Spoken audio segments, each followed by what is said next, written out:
భక్తులందరికీ నమస్కారం అండి. దేవి అనుగ్రహం ఛానల్‌కి స్వాగతం. ఈరోజు మాఘమాసపు శుక్రవారం. ఈ శుక్రవారం రోజున అమ్మవారి కొన్ని కథలను విందాం. శ్రీ లక్ష్మీ కటాక్షం ఉన్నవారికి సర్వ సౌభాగ్యాలు సమకూరుతాయి. దేనికి కూడా లోటు లేకుండా జీవితమంతా ఆనందంగా గడుస్తుంది. శ్రీ మహాలక్ష్మి కటాక్షం లేనివారు బానిసత్వం, దారిద్ర్యం, యాచన, అప్పులు, భార్యా వియోగం, ముసలితనం, అనారోగ్యం, దుస్సంతానం అనే అష్ట కష్టాల పాలవుతారు. సర్వమంగళ ప్రదాయిని అయిన జగన్మాత శ్రీ మహాలక్ష్మిని అర్పించిన వారికి దాన దాసీజనం, పుత్రులు, మిత్రులు, బంధువులు, ఆరోగ్యం, ధనం, ధాన్యం, వాహనం అనే అష్ట ఐశ్వర్యాలు లభిస్తాయి. శ్రీ లక్ష్మీనారాయణులను ఎవరైతే ఎప్పుడూ మనసులో ప్రార్థిస్తూ ఉంటారో వారికి సర్వ సౌభాగ్యాలు కలుగుతాయి.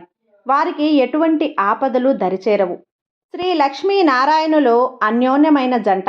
మత్స్యావతారంలో శ్రీ లక్ష్మిగాను, కూర్మావతారంలో కూర్మావతిగాను, నరసింహావతారంలో శ్రీ మహాలక్ష్మిగాను, వరాహ అవతారంలో భూలక్ష్మిగాను, శ్రీ రామావతారంలో సీతగాను, శ్రీ కృష్ణావతారంలో రుక్మిణిగాను ఆ మహాలక్ష్మి తన పెనిమిటి శ్రీమన్నారాయణుల వారితో కలిసి అవతరించింది. శ్రీ లక్ష్మీనారాయణుల అన్యోన్యత, ఆప్యాయత లోకంలో దంపతులందరికీ కూడా ఆదర్శం. అమ్మవారి మహిమ తెలిపేటువంటి కొన్ని కథలను విందాం. పూర్వకాలంలో రామాపురం అనే గ్రామంలో కృష్ణశర్మ అనే మహాపండితుడు ఉండేవాడు. అతను పౌరోహిత్యం నిర్వహిస్తూ ప్రతీ నెల ఊరి దేవాలయంలో కళ్యాణోత్సవం జరిపించేవాడు. ఊరివారు ఇచ్చే కట్న కానుకలతో జీవితం సాఫీగా గడిచిపోతుంది. కృష్ణశర్మ ప్రతిరోజు కూడా ఉదయం 2 గంటల సేపు ఎన్నో స్తోత్రాలు చదివేవాడు. శ్రీ లక్ష్మీనారాయణులను నిత్యం శ్రద్ధతో అర్పించేవాడు. అతనికి 2 కుమార్తెలు, విజయ, వనజ. కొంతకాలానికి విజయకు వివాహ వయసు వచ్చి వరుని కోసం ప్రయత్నం మొదలుపెట్టారు. కానీ ఎంత ప్రయత్నించినా కూడా మంచి సంబంధం దొరకటం కష్టమైంది. ఇలా ఉండగా ఒకనాడు కృష్ణశర్మ పౌరోహిత్యానికి వెళ్ళి తిరిగి ఇంటికి వస్తుండగా కాలుకి రాయికి తగిలి కింద పడడంతో కాలు విరిగింది. వైద్యులు కనీసం 6 నెలలు విశ్రాంతి తీసుకోవాలని, మంచం దిగరాదని చెప్పారు. ఒక పక్కన కుమార్తె వివాహం కాలేదన్న బాధతో ఉన్న కృష్ణశర్మకు ఈ విధంగా అనుకోని కష్టం ఎదురైంది. అంతేకాక ఏకంగా 6 నెలలు ఏ కార్యక్రమాలకు వెళ్ళలేక ఇల్లు ఎలా గడుస్తుందని విచారం పట్టుకుంది. అయినా చేసేదేమున్నది, ఇదంతా పూర్వజన్మ ప్రారబ్ధం అని తలచాడు. ఈ విధంగా 2 నెలలు గడిచాయి. ఈ 2 నెలలు ఎటూ వెళ్ళలేకపోయేసరికి తాను కూడబెట్టుకున్న సొమ్ములో చాలా భాగం ఖర్చయిపోయింది. ఇక మిగిలిన సొమ్ముతో ఎన్నో రోజులు గడిచేలా లేదు. ఆ రోజు సాయంత్రం పొరుగురైన వెంకటాపురం నుండి వెంకటశెట్టి అనే వర్తకుడు వచ్చి తన ఇంటిలో బారసాల కార్యక్రమం ఉందని, ఎలాగైనా కృష్ణశర్మ ఆ కార్యక్రమం నిర్వహించాలా అన్నాడు. కృష్ణశర్మకు వెళ్దామని అనిపించిన వైద్యుడు చెప్పిన మాటలు గుర్తుకు వచ్చాయి. తాను ఎటూ కదిలే పరిస్థితుల్లో లేడని వెంకటశెట్టితో చెప్పాడు. అందుకు వెంకటశెట్టి కృష్ణశర్మపై తనకెంతో నమ్మకమని, తానే ఈ నామకరణ కార్యక్రమం జరిపించాలని అన్నాడు. అంతేకాదు, ఇంటి వద్దకు బండి పంపుతానని, ఏమాత్రం శ్రమ పడకుండా వచ్చి ఆ శుభకార్యం నిర్వర్తించి తిరిగి రావచ్చునని అన్నాడు. కృష్ణశర్మకు అది బాగానే ఉందని అనిపించింది. ఇలా ఎంతకాలం మంచాన పడి ఉంటానో, కొంచెం లేచి తిరగడం ప్రారంభిస్తే లాభం లేదని తలచాడు. ఆ రోజు ఉదయాన్నే లేచి ఊరు బయలుదేరడానికి సిద్ధమయ్యాడు. వెంకటశెట్టి మాట ఇచ్చినట్లుగానే బండి పంపించాడు. కానీ బండి కొంచెం ఎత్తుగా ఉండటంతో ఎక్కటం కష్టమైంది కృష్ణశర్మకు. ఇంటిలో నుంచి చెక్క బల్ల తెప్పించి ఆ బల్ల ఎక్కి జాగ్రత్తగా బండిపై కూర్చున్నాడు. నెమ్మదిగా తోలమని బండివాడికి చెప్పాడు. అలాగే నెమ్మదిగా కృష్ణశర్మకు ఏ కష్టం తెలియకుండా జాగ్రత్తగా తీసుకువెళ్ళాడు. అక్కడ కార్యక్రమం పూర్తయిన వెంటనే తిరిగి రామాపురం బండిలో బయలుదేరాడు. చాలా రోజుల తర్వాత బయటకు వచ్చి కార్యక్రమం నిర్వహించడం వలన కృష్ణశర్మకు శరీరం చాలా అలసటగా అనిపించింది. దాని కూడా సరిగా లేకపోవటంతో బండి పైకి కిందకి ఊగుతున్నది. ఆ కుదుపుకు కృష్ణశర్మకు ఒళ్ళంతా నొప్పులుగా అనిపించింది. ఇంతలో బండికి ఎదురుగా ఒక్కసారిగా కొన్ని కుక్కలు భీకరంగా అరుచుకుంటూ ఒకదానినొకటి తరుముకుంటూ ఒకదానిపై ఒకటి పడి అరుస్తూ రాసాగాయి. ఒక్కసారిగా జరిగిన ఆ పరిణామానికి ఎడ్లు బెదిరి పరిగెత్తడంతో బండి అదుపు తప్పింది. దానిలో కూర్చున్న కృష్ణశర్మ ఒక్క ఉదుటున బండి నుండి కిందపడ్డాడు. ఆ పడటంతో ఇప్పుడికిప్పుడే కోలుకుంటున్న కాలికి దెబ్బ తగిలి ఆ బాధతో విలవిల్లాడిపోయాడు. ఒక్కసారిగా జరిగిన ఈ పరిణామానికి బండివాడు కూడా నివ్వెరపోయాడు. ఎడ్లను నెమ్మదిగా వీపుపై దువ్వి బండిని ఒక పక్కన ఆపి కృష్ణశర్మకు వద్దకు వచ్చాడు. విపరీతమైన నొప్పితో బాధపడుతున్న కృష్ణశర్మను తిరిగి బండిలో కూర్చోబెట్టడానికి ప్రయత్నించాడు. కానీ కృష్ణశర్మ ఎంతో నొప్పితో విలవిలలాడిపోతూ ఏమాత్రం కదిలే పరిస్థితుల్లో లేడు. బండివాడికి ఏమీ పాలుపోలేదు. ఇంతలో సన్నగా వానజల్లు ప్రారంభమైంది. కృష్ణశర్మ బాధ వర్ణనాతీతం. అదృష్టం కొద్దీ అటుగా ఇద్దరు రైతులు వచ్చారు. వారి సహాయంతో బండివాడు కృష్ణశర్మను నెమ్మదిగా బండి లోపలికి కూర్చోబెట్టాడు. భూలోకంలో జరుగుతున్న ఇదంతా కూడా వైకుంఠంలోని శ్రీ లక్ష్మీనారాయణులు గమనిస్తున్నారు. కృష్ణశర్మ పడుతున్న కష్టాలు చూసి జగన్మాత శ్రీ మహాలక్ష్మి తల్లి హృదయం ద్రవించిపోయింది. తన ప్రియవల్లభుడు శ్రీమన్నారాయణుల వారితో ఇలా అన్నది: స్వామి, ఆ కృష్ణశర్మ దీన పరిస్థితి చూడండి. ఎందుకు ఇన్ని బాధలు పెడుతున్నారు? నిత్యం మనల్నే సేవిస్తున్నాడు కదా. ఇంకా ఎంతకాలం ఈ బాధలు? అతని పరిస్థితి చూస్తూ ఉంటే చాలా జాలి వేస్తుంది అని అన్నది. అప్పుడు శ్రీమన్నారాయణుల వారు తన ప్రియసఖితో ఇలా అన్నారు: ప్రియసఖి, మానవులు తమ తమ పూర్వజన్మ పాప పుణ్యాల ఫలంగా సుఖదుఖాలను అనుభవిస్తారు. పూర్వజన్మ కర్మఫలం పూర్తవగానే కృష్ణశర్మకు తప్పక మంచి రోజులు వస్తాయి. సమస్యలన్నీ తీరి సుఖంగా జీవిస్తాడు అని అన్నాడు. అప్పుడు ఆ తల్లి ఇలా అన్నది: ఏమి సుఖం స్వామి, కుమార్తెల వివాహం ఇంకా కాలేదు. వారికి యుక్త వయసు దాటిపోతుంది. కాలి నొప్పి పూర్తిగా తగ్గకముందే తిరిగి ఇప్పుడు ఇలా జరిగింది. ఎప్పటికి పూర్తిగా కోలుకుంటాడో కదా అని అన్నది. ఓ దేవి, త్వరలోనే అతని కష్టాలన్నీ తీరిపోగలవు. నీవు చింతింపవలదు. నీ మనసు నేనెరిగితిని. నీ బిడ్డల బాధ నేను చూడలేకపోతున్నాను. ఆ సంగతి నాకు తెలియంది కాదు. కానీ కృష్ణశర్మ పూర్వజన్మ కర్మఫలం ఇంకా పూర్తి కాలేదు. కొన్ని రోజుల్లో ఇది పూర్తయి అతనికి మంచి రోజులు రానున్నాయి అని అన్నాడు. ఇక్కడ భూలోకంలో కృష్ణశర్మను బండిలో జాగ్రత్తగా కూర్చోబెట్టి ఆ బండివాడు అతన్ని రామాపురం తీసుకువచ్చి ఇంటి వద్ద జాగ్రత్తగా దింపాడు. జరిగిందంతా తెలుసుకొని కృష్ణశర్మ భార్య, వారి కుమార్తెలు ఎంతో బాధపడ్డారు. నిత్యం ఆ లక్ష్మీనారాయణులను కొలిచే తమ కుటుంబానికి ఈ కష్టాలేమిటి అని ఎంతో చింతించారు. అటు తర్వాత వైద్యుడు వచ్చి కృష్ణశర్మను పరీక్షించి కొద్ది కొద్దిగా కోలుకుంటున్న కాలు మరలా విరిగిందని, ఇక ఇటువంటి పరిస్థితుల్లో ఇల్లు కదలవద్దని చెప్పి వెళ్ళాడు. కృష్ణశర్మ ఎంతో బాధపడి ఆ కష్టాలన్నింటినీ తనకు ఎప్పుడు విముక్తి కలిగి తిరిగి మునుపటి వలనే తిరగగలుగుతానా అని తలచాడు. ఇలా కొన్ని రోజులు జరగగా కృష్ణశర్మ భార్య ఇందుమతి ఏదో తెలియని అనారోగ్యంతో మంచం పట్టింది. తల్లిదండ్రులు ఇద్దరూ మంచాల పాలవటంతో ఆ కుమార్తెల పరిస్థితి వర్ణనాతీతం. లోకంలోని కష్టాలన్నీ తమకే వచ్చాయని తలచారు. వైకుంఠంలో శ్రీమన్నారాయణుల వారికి సపర్యలు చేస్తున్న శ్రీ మహాలక్ష్మి ఓకింత కోపం తెచ్చుకొని తన పెనిమిటితో ఇలా అన్నది: ఓ నాదా, ఏంటి ఈ వైపరీత్యం? కృష్ణశర్మ మంచం పట్టి బాధపడుతూ ఉండగా భార్య ఇందుమతికి కూడా అనారోగ్యం రావటమేమిటి? ఎందుకు వీరికి ఇన్ని బాధలు? ఆ కుటుంబం పడుతున్న బాధలు నేను చూడలేకపోతున్నాను. మనమంటే వారికి అమితమైన భక్తి కదా. ఇకనైనా వారిని కరుణించరాదా అని అన్నది. అప్పుడు శ్రీమన్నారాయణుల వారు శ్రీ మహాలక్ష్మితో ఇలా అన్నారు: ఓ దేవి, నీ కోపం నేను అర్థం చేసుకోగలను.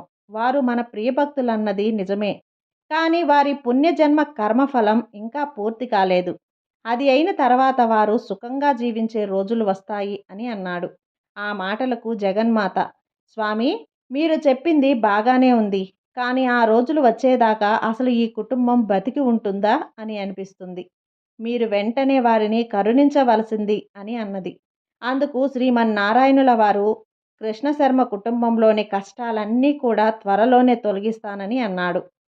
రోజులు అలా గడుస్తూ ఉండగా గోరు చుట్టుపై రోకటి పోటు వలె ఒకనాడు కృష్ణశర్మ ఇంటిలో దొంగలు పడి చిన్న చిన్న వస్తువులతో సహా అన్ని వస్తువులని దోచుకున్నారు. ఆ కుటుంబం బాధ ఇంత అంతా అని చెప్పలేము. ఇదంతా గమనించిన శ్రీ మహాలక్ష్మి హృదయం బాధతో నిండిపోయింది. ఆ తల్లికి తన భక్తులంటే అంతటి ప్రేమ, అంతటి అనురాగం. ఈ సృష్టిలో ఆ జగన్మాత చూపే అనురాగం ఎవరూ చూపరు.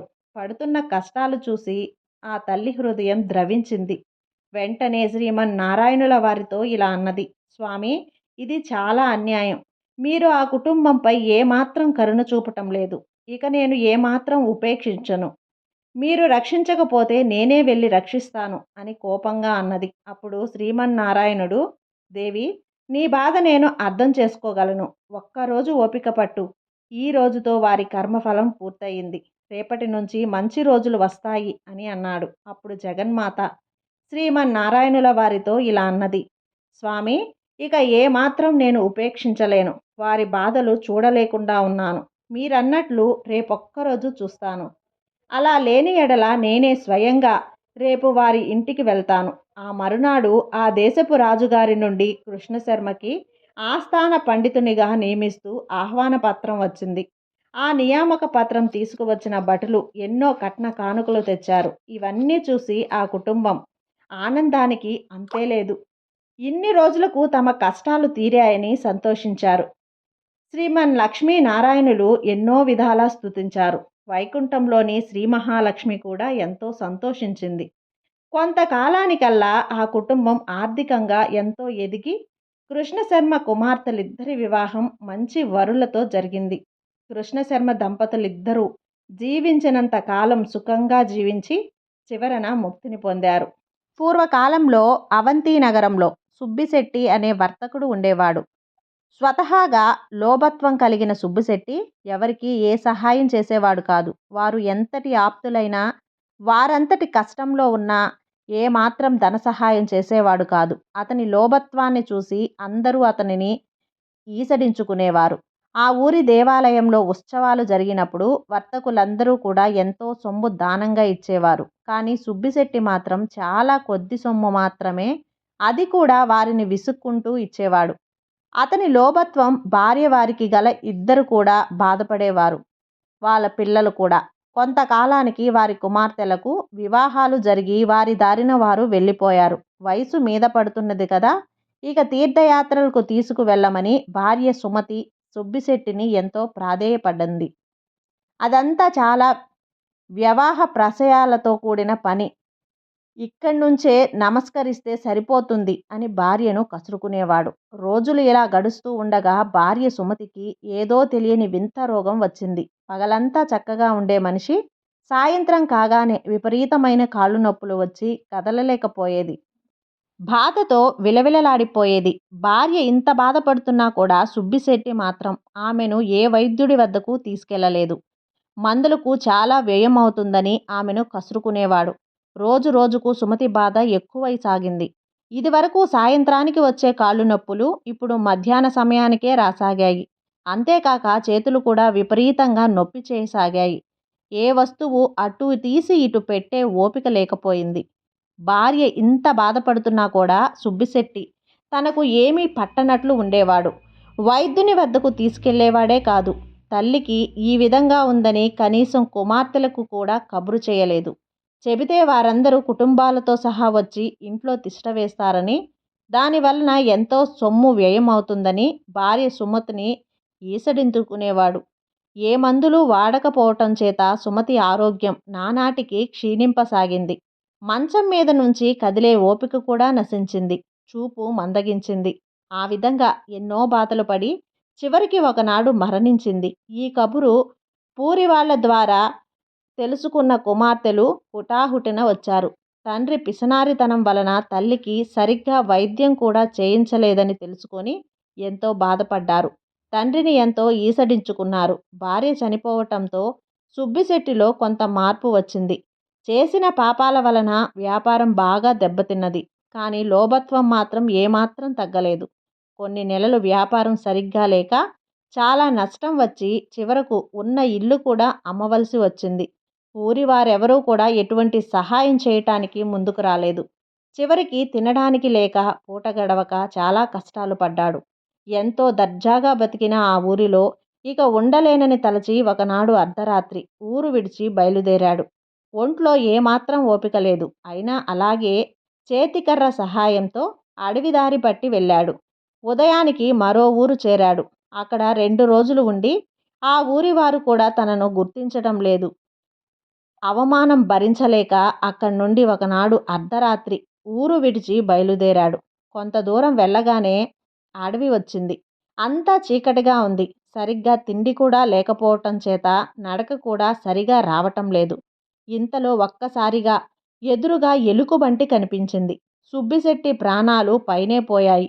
ఎలుగుబంటి భీకరంగా అరుస్తూ సుబ్బిశెట్టిపై దూకబోయింది. ఒక్కసారిగా జరిగిన ఆ పరిణామానికి సుబ్బిశెట్టి ఒళ్ళు జలధరించింది. ప్రాణాలు అరిచేత పట్టుకొని పరుగు లెగించుకున్నాడు. కాళ్ళకి ముళ్ళు గుచ్చుకున్నా లెక్క చేయకుండా ఒంట్లో లేని ఓపిక తెచ్చుకొని పరిగెత్తసాగాడు. ఎలుగుబంటి కూడా భీకరంగా అరుస్తూ అతని వెనకనే రాసాగింది. ఇలా కొంతకాలం వెళ్ళిన తర్వాత సుబ్బిశెట్టికి ఒక పాడుపడిన భవనం కనిపించింది. ఒక్కసారిగా లోపలికి పరిగెత్తికి వెళ్ళి ఏమాత్రం శబ్దం చేయకుండా దాక్కున్నాడు. లోపలంతా కటిక చీకటిగా ఉంది. అయినా కిక్కురుమనకుండా దాక్కున్నాడు. ఎలుగుబంటి కాసేపు చుట్టుపక్కల తిరిగి తన దారిన తాను వెళ్ళిపోయింది. ఆ చీకట్లో సుబ్బిశెట్టి దాక్కున్నది ఒక పురాతన ఆలయం. ఇంతకు మునుపు ఎలుగుబంటి భయం చేత ఇక వేరే భయం తోచలేదు. కానీ ఇప్పుడు ఆ కటిక చీకటిలో కూర్చోవాలంటే సుబ్బిశెట్టికి విపరీతమైన భయం వేసింది. నెమ్మదిగా అటు ఇటు తడుముతూ 2 చెముడుకి రాళ్ళు సంపాదించి వాటితో కొంత వెలుగు రాగానే ఎదురుగా చూసిన దృశ్యానికి అతడికి ఆశ్చర్యం వేసింది. ఆ వెలుగులో శ్రీ మహాలక్ష్మి విగ్రహం కనిపించింది. తాను ఉన్నది మహాలక్ష్మి ఆలయం అని అర్థమైంది. పాడుబడి ఎవరూ పట్టించుకోక శిథిలావస్థలో ఉన్నదని గమనించాడు. ఎంతో రోజు పట్టి ఉన్నది. చీకటిగా ఉండటం చేత అమ్మవారి విగ్రహాన్ని చూసి భయపడ్డాడు. నిత్య ధూప దీప నైవేద్యాలు లేకపోవటం వలన విగ్రహం చూపురలను భయపెట్టేలా ఉన్నది. ఏ విధంగానైనా సరే ఇక్కడ దీపం వెలిగించుకోకపోతే తాను ఉండేలా అనిపించలేదు. అలాగని బయటకు వెళ్దామంటే ఎలుకబంటి భయం. అటూ ఇటూ చూసిన సుబ్బిశెట్టికి అదృష్టం కొద్దీ ఒక పాత నూనె సీసా కనపడింది. దానిని తీసి పక్కనే ఉన్న ఒక పాత గుడ్డతో దీపం వలె వెలిగించాడు. హమ్మయ్య అనుకున్నాడు. ఆ కాంతి వలన సుబ్బిశెట్టికి కొంత ధైర్యం వచ్చింది. పరిగెత్తి అలిసి ఉండటం వలన గోడకు ఆనుకొని కూర్చొని ఉన్న సుబ్బిశెట్టికి వెంటనే గాఢ నిద్ర పట్టింది. నిద్రలో సుబ్బిశెట్టికి కలలో శ్రీ మహాలక్ష్మి దర్శనం ఇచ్చింది. ఆ తల్లి సుబ్బిశెట్టితో ఇలా అన్నది: ఓయి, నీవు జీవితంలో ఎన్నో పాపాలు చేశావు. మితిమీరిన లోభత్వంతో చివరకు కట్టుకున్న భార్యను కూడా పోగొట్టుకున్నావు. ఎవరికీ గుప్పెడు బియ్యం కూడా దానం చేయలేదు. కానీ ఈరోజు నీవు నా దేవాలయంలో దీపం వెలిగించడంతో నీ పాపాలన్నీ నశించాయి. ఎన్నో సంవత్సరాలుగా ఈ దేవాలయం ఎవరూ పట్టించుకోలేదు. ఇన్నాళ్ల తర్వాత నీవు ఇక్కడ దీపం వెలిగించటంతో నిన్ను నేను అనుగ్రహించాను. ఈ పుణ్య కార్యంతో నీ పాపాలన్నీ తీరిపోయాయి. ఇదిగో ఈ బంగారం నాణేలు తీసుకో. వీటితో ఇక ముందు సంతోషంగా ధర్మపదంలో జీవిస్తూ కాలం గడపవలసిందే అని అన్నది. తెల్లవారగానే సుబ్బిశెట్టికి మెలకువ వచ్చింది. ఒక్కసారిగా ఆ రాత్రి తనకు వచ్చిన కల గుర్తుకు వచ్చి ఆ తల్లి కలలో దర్శనమిచ్చినందుకు ఎంతో ఆనందం కలిగింది. సుబ్బిశెట్టి తాను చేసిన తప్పులకు ఎంతో ప్రాయశ్చాపడ్డాడు.